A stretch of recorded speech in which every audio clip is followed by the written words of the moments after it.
Well, welcome to the Transformational Podcast. This is Chris, the pastor from Paradise. Pastor from Paradise, and my brother Robert, the Marine from Maryland. What's happening? Man, we're glad you're here and joining us. We've enjoyed a couple weeks where I think we recorded several back to back. So we're back at it. This again. We're back week to week now. You went on a little trip. I went on a little trip, and man. We're back. The boys are back in town, guys. The boys are back in town. Yeah. Hey, Chris, today I got to do something pretty fun. I'm ready to tell. I'm ready to do it. Tell them today. So today we had the air show at Patuxent River, and 18,000 cars, 50,000 people came to this thing. And we had the normal show performers that do stunts and stuff like that. But we also had the French aerial team. They did their stuff. Dude, they were good. I mean, really good. It was literally like their jets were connected in the formations they were doing. That's cool. It was so rock solid. It was really amazing. And then, so how's it compared to like Blue Angels? American hardware, France hardware. American hardware has loud, growly, gritty fighter attack engines, like aircraft that are going to go put some rounds downrange. And then the French side of the house, they're flying jets that are meant for performance demonstration type stuff. I gotcha. Not necessarily meant to go into combat. So like they're like ballet and we are like mosh pit. Oh yeah. No, they're ballet and we're like wake you. Actually, they have this one thing that they do at the Blue Angels. And I remember like when they start the show every year, I'm like, all right, they got this sneaky pass where they got one jet coming from the left and without you seeing another jet comes from behind, really low altitude and really fast. And it's supposed to be like the jump scare, right? Yeah. So Josh is looking behind us and he sees the one coming from behind us and I'm watching the one from the left. And the one from the left just zorching across the sky, and they hit center stage at the same point. And Chris, where we got to watch the thing today, we got to watch it at center stage, so it was super cool. Yeah. They made me jump. Both of them made me jump. Actually, the one that I saw made me jump, and the one I didn't see made me jump. Somebody great. Actually jumped. She jumped so high she like walked away. So it got her good. But that's good. No, man, it was awesome. It was really neat. It was hot. Yeah. We did get sunburn. I don't know if you can tell. Oh, you can tell. If you're not watching, you can tell. I have sunglasses. Shiner on your ear. I got sunglasses. Cheek. Yeah, I got sunglass tan here. Yeah, you do. But no, we had Friday off. Was it yesterday? Met with some folks to do some internship stuff. We got the pool back open. Chris, pools are a lot of work. I have an above ground pool. If you're not tracking, I have an above ground pool. It's a lot of work. That's a lot more work than I like. Just be sure you say that like 7 or 8 times in front of Julie next time you see her, please. So it'll be great. Yeah, I'll make sure she knows. Hey, if you don't know this, pools require you to work. But anyway, so we're recording a little bit later tonight on a Saturday night than normal. But definitely looking forward to getting this one in. What's going on in your world? Let's get caught up. And let's pitch in. Let's see if I can hit it all fast. We recorded after my trip with Brock, right? We did. Yeah, we recorded last Sunday. Yeah, just right after that. So since then, we've had a great week at church. And then we went to middle school camp this past week, back to Nacogdoches. But I'll tell you the part I love is I went down a night early and I got to have dinner with Josh Robinson and Garth Hens. And so it was just awesome. Reunification of the boys. And so those are two of the 3 guys that I ran with throughout high school. And honestly, into college, we hung together our freshman year. And then one of them went somewhere else to transfer to another school. And the other 2 stayed there. And so we haven't been together all 4 of us since our freshman year, and we almost made that happen. But I got to see Ryan while I was there too, and it was just good, man. It was good going back to our hometown, and I stayed in the Fredonian, which is historic it's pretty hotel nice there now. in Nacogdoches, and it's worth the stay. It was it was, it's just neat. It's just neat to kind of step back there in the especially lobby, because Robert. you and I were there back when it was in disrepair, and we're talking years ago, like almost think about 40 when we years were kids, ago. like when we were little. 30 I was years telling ago. somebody, I was like, we saw this pool in the nastiest form it was ever in. We know what this once looked like. So we were there when I guess the McGeews were part of the group that went in and bought it initially to redo it. But yeah, got to hang with those guys, and in the lobby of the hotel, they always played like 90s music, and so I really felt like we'd step back in time. It was great, but it's funny you should say that, Chris. That must be coming back. I was in I did a little bit of travel this last week, and I was in a airport lounge on the way down to this retirement. Second retirement in a row that I went to where the guy loved Jesus about as much as I did. So it was really fun to watch that retirement of a senior colonel, in this case in the Air Force. But anyway, yeah, dude, I was in the airport lounge, and they're playing all this 90s music. This was like the best of the 90s. I was like, what is going on? I was like, where am I? So maybe it's coming back, man. Maybe that's the thing. Maybe that's what people want to hear. I don't know. Yeah. Well, it's a unique sound, and I think the appreciation for it's coming back. So here's what it is, man. It felt like I was stepping back. I was like, man, I feel like I could go just down the hallway and we could go to a dance or something. It's the new, dude. It's the new oldies. Yeah, it's the new oldies. I know. So help me if somebody says they heard it on the oldie station, I'm done. I will burn this place down. Just kidding. Too late.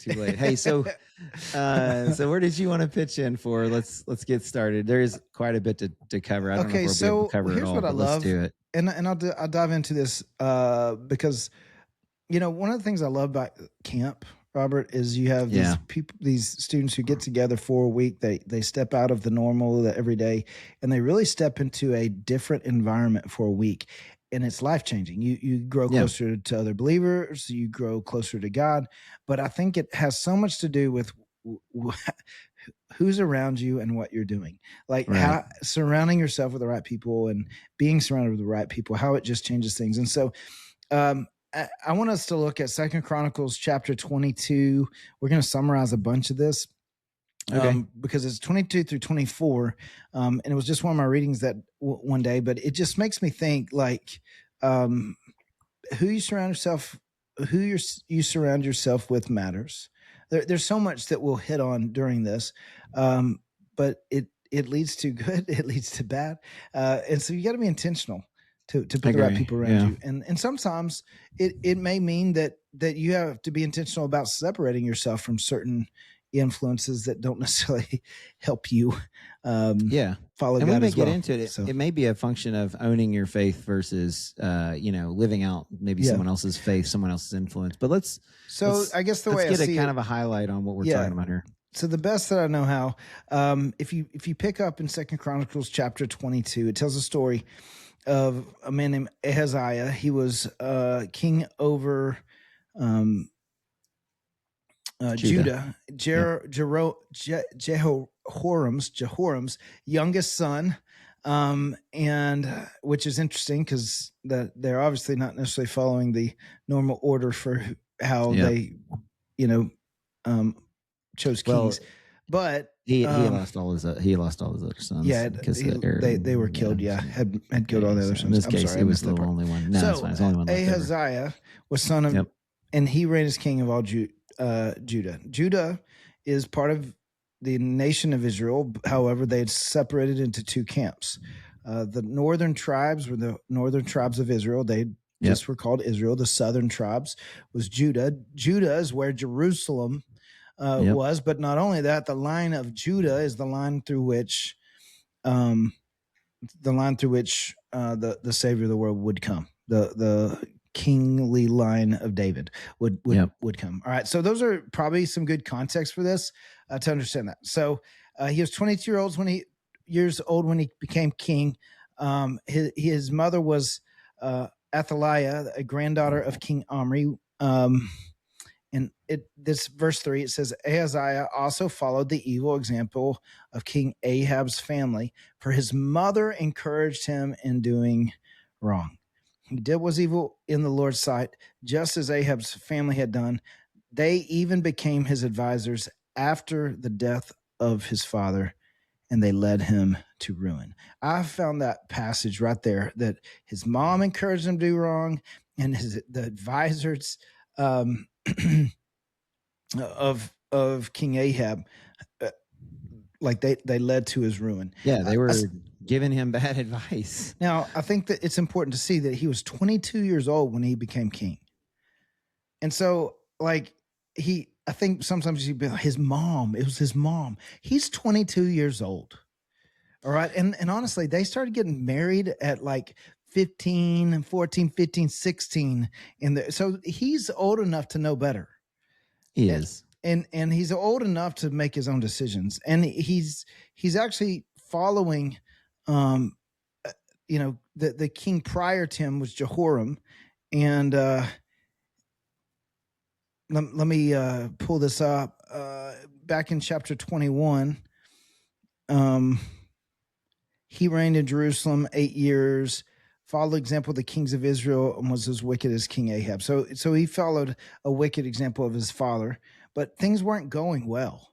At any point, there still was a godly heritage back down the line. They just weren't walking in it. At any point, somebody could have broken the cycle, and we'll see that happen eventually, but it led to his ruin.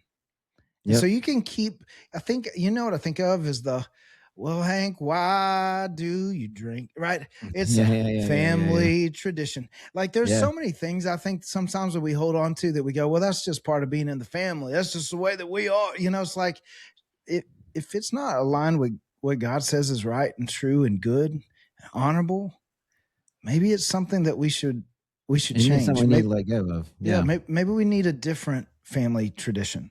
Maybe we should start a new family tradition of fully flowing. So I just point that out because, Robert, you and I have both seen it in our world, is that when you're surrounded with the wrong people, it often leads to ruin. It's hard not to. Yeah. It's funny you should say that. I was one of the retirements I was at. I don't know if I said this on a previous podcast because I've talked about this one thing with a couple folks, and they asked me, are there this many Christians in the military? Like, I don't remember seeing them when I was active duty. I just don't remember seeing them there. Now, he had retired at this point. And he's like, Pat's is a, Christ follower. I was at his retirement. You are. I've seen these other folks that are. He's like, are there just a bunch now and there weren't back then? And I said, well, I mean, I don't know. I was like, I think there are as many now as there were back then. I was like, I do tend to see Christ followers who are really serving Jesus. They continue to bump my mic. They continue Who would ever do that? I know, Chris. Right. They do continue to get promoted through the ranks. Here's what's fascinating to your point. And I told them a story and about a time when I was a designated driver for a bunch of air crew, and the air crew wanted to go to a local establishment that I was like, nope, hard off limits, not going to do that. And a lot of folks started doing what I call drunk math. They started being like, well, I've only had this many in this amount of time, and I think I can drive, and da-da-da. And I'm like, no, we're not doing that either. Nobody's going to be driving. I'll drive, but I'll sit in the parking lot. So I did. I drove, sat in the parking lot. Couldn't have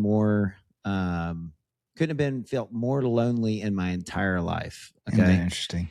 And what was fascinating is the guy actually told me, he goes, well, aren't you supposed to be a light in the world? Aren't you supposed to be a light? I go, you ain't being a light if you're in that place. I'm just telling you, like, there's no being a light in that place. Yeah. Hanging out with them, maybe, but being a light in that place, it's not a thing. And then it hit me. I go, maybe you just didn't see any of the Christians because they weren't where you were at. Yep.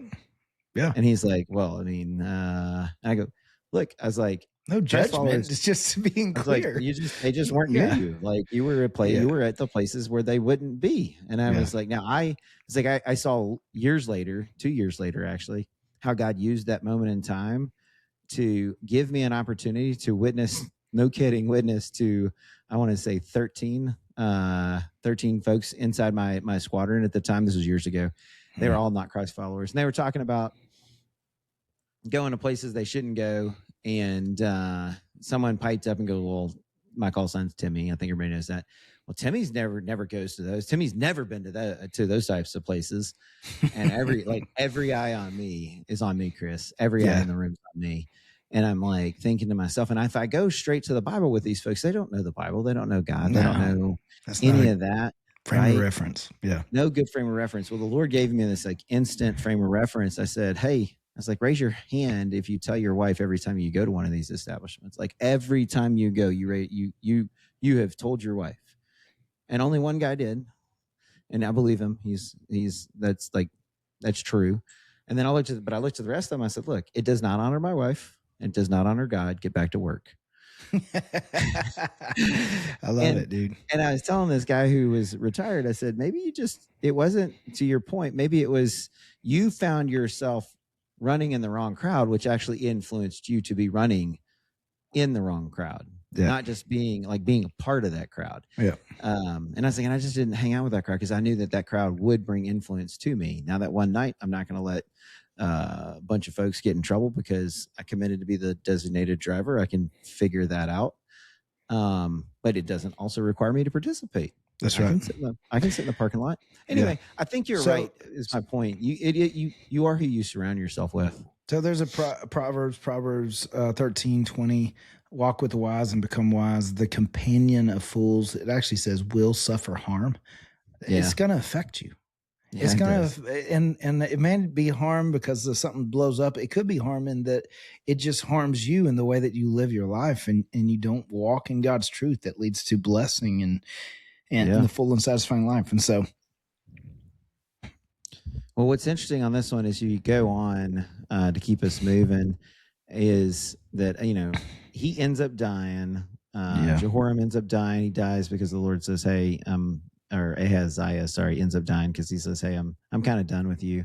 So he takes Ahaziah out, and immediately Ahaziah's mom, which is very interesting to me. This is actually one of the more interesting pieces in the scripture to me, is when she learned that her son was dead, she immediately began to destroy the entire royal family of David, the entire line of Judah. Her grandchildren. Her actual own grandchildren. Blood relatives. Yeah. How crazy is that? Why does she do that? Deeply evil she is, first of all. To secure her own power. That's right. So very fascinating, super deeply evil. But as it turns out, one of the priests, Jehosheba,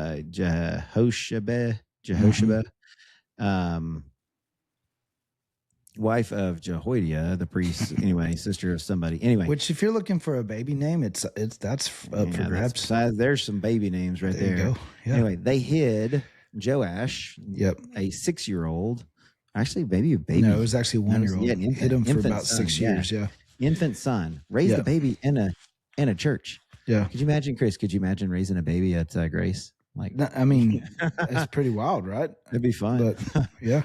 Raise me in there. But anyway, raised the baby in the church. God protected the line of David. Why did God protect the line of David? And that's one of the things that's jumped out to me is because God made a promise to King David that one day there would be one who would come and sit on an eternal throne. It's the Davidic covenant that God made, basically saying, I'm making a covenant, a promise that he won't break, that one day the eternal throne will be established by one of your descendants, meaning the promised Messiah is coming through this line. So if you think about it, we see the physical side. There is a spiritual element to this. Why would she be doing this? Well, because she's evil. She's being used by the enemy to try to wipe out, to do battle in the spiritual realm, to remove that's right, the promised Messiah, to cut it off before it happens. And not only that, to make God out to be a liar, to be somebody who is not powerful enough to make what he said, come true. Yeah. And so I found that incredibly interesting because it's probably one of the closest times the Davidic line ever has come to the Davidic family line has ever come to extinction because one infant, Joash, right, was smuggled out. It's crazy. And so in 7 years, gets raised in the temple. Yeah, the Jehoiada, the priest, basically staged a coup. with military commanders, Levites, family heads from across Judah. They're all come to Jerusalem. They're sworn to secrecy and loyalty. They're stationed around the temple. And by the way, the other reason why I love this story is because this is not like a very familiar one. And so I hope this is maybe some people going, oh, I've never heard this before. That's in the Bible. Yeah, this is crazy. It's like, what? It's a great and so story. The 7-year-old Joash was crowned as the next king, and given a copy of the law at the time, which was kind of one of the processes of the passage of rights or whatever of becoming king. And he was anointed king. And so when Athaliah finds out, storms in, screaming treason. Yeah, think about that. The queen mother. Yes, the queen mother. Who basically destroyed the entire, thought she destroyed the entire line of David, thought she killed all her grandkids, comes storming in and she's yelling, are you kidding me? You're yelling treason? Yeah, get out of here. Get out of here. I do love what they say. Did you catch what they say to do? Go ahead. They say, because she runs into the temple, blah, blah, blah. The priest, Jehoiada, basically looks at the commanders and is like, take her outside and kill her, but don't kill her in the temple. Get her out here, and then you can take care of her outside. It's almost like, hey, don't do it here. Get her on out. Yeah, they didn't want to defile the temple with that. That's right. The shedding of blood. She says, take her out, kill her, and then let's see. She's executed at the palace gate. Chapter ends with this covenant renewal, the demolition of the false god of Baal's temple, and the restoration of the proper Levitical worship. Now, the reason I say that is because one of the things that God set up were priests, an entire tribe, the Levite tribe, they were set aside to basically take care of the temple and carry out the work of the temple, all right, to care for it, to lead worship, to everything that happened there. I just say that because they were set aside. They had a specific role. It wasn't like anybody who could do this. However, what would happen so often is these bad, evil kings would come into play, and they basically would go, all right, no, you Levites, y'all aren't playing by my rules. So I'm going to put people who will do this and who will let me do what I want to do. Yeah. Right. And so he restores the Levitical priest. And so then chapter 24. All right. Let's do it. Find it, pretty interesting. Can we just say that he was 7 years old when he started reigning? Yeah, he was 7. He said he was 7 years old when he began was king. And I find that interesting because when he was 7 years old, part of what I think helped him be such a great righteous king at the beginning is that he was surrounded with Jehoiada the priest. Like, Jehoiada was probably like his mentor. It was probably the person who taught him how to serve the Lord, to the point that even Joash at one point is like, hey, we're gonna fix the temple up. Now, I do wonder, Chris, I know this is kind of crazy. When I was reading this was probably a couple weeks ago when I was reading it. I do wonder if part of him wanting to fix the temple up was that he lived there for 6 years. And he's like, this place is a dump. This place is dumb. We're going to make some changes around here. We're going to fix this place up. But anyway, sorry, that's me speculating. That does not say that. I just always... Yeah. So it does say in verse 2 of chapter 24, Joash did what was pleasing in the Lord's sight throughout the lifetime of Jehoiada the priest. That's significant because he was listening to the right voice. He was influenced well. Things go well. It says at one point he decided to repair and restore the temple of the Lord, which was a big deal. If you Robert jokes about it, but it was a big deal because that's my joke, but God gave very specific instructions for the way that it should look and be and whatever. And throughout the time, it would good kings, bad kings. Some of them would steal from the temple. I mean, it was some pretty wicked, evil stuff going on. And so he's repairing it, bringing it back to the glory that God determined it should be. He gave the priests instructions to require the annual offerings and to take care of it. And he set up a system for it. Verse 7. Over the years, the followers of wicked Athaliah had broken into the temple of God, and they had used all the dedicated things from the temple of the Lord to worship the images of Baal. So now the king ordered a chest to be made and set outside the gate leading to the temple of the Lord. And then he basically says, hey, we're going to take care of this, and we're going to bring everything back to the way it's supposed to be. It pleased people. Everybody was great. And then they worked hard. Let's see. Here's we go. Verse 15. Jehoiada lived to a very old age, finally dying at 130. He was buried among the kings of the city of David because he had done so much good in Israel for God and his temple. Verse 17. But after Jehoiada's death, real quick, that is significant. Before we do that, it is super significant that he was buried among the kings. I think you can read over that. When I read over that, I was like, oh, wait, no, like he was buried with the kings, like almost given well, not almost, he was given a kingly burial. Yeah. Like, which is pretty significant considering that's I don't know that I remember reading that another time in scripture, honestly. Yeah. And it was because he led. You know what's fascinating, Chris? People wanted to do that because when they followed the ways of the Lord, when they followed the things that are righteous and good, and we talk about this all the time, his way is right because it's true and it leads to life. And so in this case, they did that and they loved it. God, basically gave a break, so to say. He gave him some peace from the enemies and this degradation, this downfall. And the people are like, we like this. And so what did people do?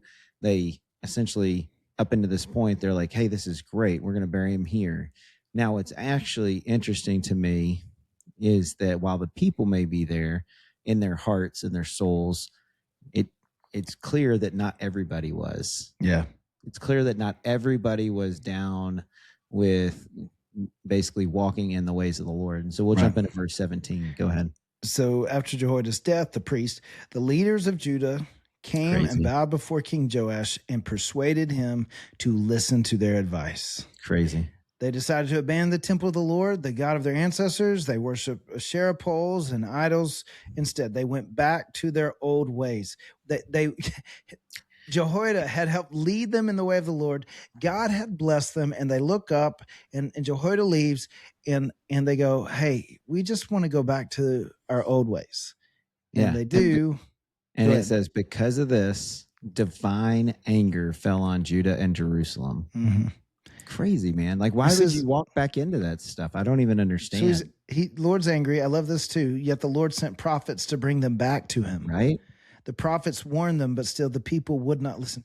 God sent them. Hey, I want you to listen. Hey, listen, people. God is sending you people. When you get off track, the reality is that God gives us chance after chance after chance. He gives grace upon grace upon grace. The reality is, so often we are walking into our own destruction. He's going, you don't have to. Come back. Turn around. That's right. And then he says this. Then the Spirit of God came upon Zechariah, son of Jehoiada, the priest, so his son. He stood before the people and said, this is what God says. Why do you disobey the Lord's commands and keep yourselves from prospering? It was going well when you're following the Lord. You have abandoned the Lord, and now he has abandoned you. Now look at this. Then the leaders plotted to kill Zechariah, and King Joash ordered that they stone him to death in the courtyard of the Lord's temple. That was how King Joash repaid Jehoiada for his loyalty by killing his son. My mind is blown. Yeah. Absolutely blown. The son of the man who raised you and helped lead you to prosperity and to a place of stability. And his son steps up and goes, hey, dude, I want to remind you what dad told you. I want to remind you that this is how, things were going so much better. And Joash listens to the wrong people. Who you surround yourself with absolutely matters. And I'll say that because I think I should give some caution here, because I think sometimes it's like, well, they say the right things and they have the right sound bites. I would just say, man, look at their life. Are they walking with Jesus? Are they honoring people? Are they taking care of people? Because I think sometimes somebody can, sound really great and sound like they know a lot, and they use the right wording. They can be really smart and great orators and great persuasive people, but how do they treat their wife? How do they treat their kids? How do they handle conflict? How do they submit to the leadership of a spiritual leader? Like, what does their life actually look like? does it look like love, joy, peace, patience, kindness, goodness, faithfulness, gentleness, and self-control? I'm not talking perfection, but what I am saying is I think sometimes people will use these biblical terms, and yet some of them are the most angry, mad people of all time. And but my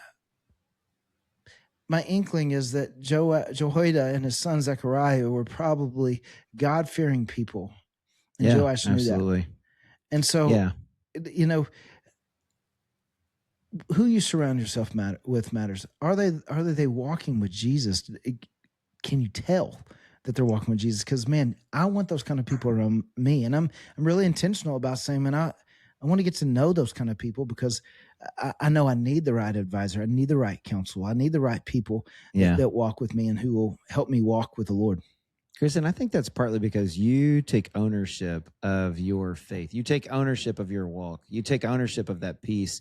So, like, you can surround yourself with the right people, but if you don't take ownership, if something happens and the events change or the winds change and you don't really know why, you've just decided, like, hey, I'm going to hang out with Chris because he's a pastor and I trust him, and that's good, but I don't need ownership of my faith. By the way, we see this a lot with kids coming through youth group and then getting into college and have their faith rocked. They basically plant their faith on the foundation of their parents or of a pastor or of a friend, and then they get out there and they get in a different group, and that group, because they didn't have a foundation to begin with, they didn't actually own their faith to begin with, it totally rocks them, and they end up basically not having anything to stand on. They don't have anything firm. They don't have an anchor to keep them centered. And so in this case, I do wonder if King Joash didn't have an anchor. He didn't have an actual, like, I want to say not a moral compass, but he didn't own his faith. He owned a faith that was given to him by Jehoiada. But when that guy leaves and he doesn't have somebody who basically raised him, his dad, essentially his parents' faith, then he's easily swayed. Because here's what's interesting, Chris. When you get into the next section here, God ends up essentially bringing about Jehoiada's death. Yeah. I mean, sorry, not Jehoiada's, Joash's death by the Arameans even. And so Joash is severely wounded. It's in verse 25. And I find this interesting. It says, the Arameans withdrew, leaving Joash severely wounded. But his own officials plotted to kill him for the murdering of Jehoiada the priest. Murdering of the son of Jehoiada the priest. Yeah. They assassinated him as he lay in his bed, and he was buried in the city of David. Not, Chris, not in the royal cemetery. Yeah. That's pretty nuts. Yeah. So it's somebody who started really well. 100%. But finished really poorly.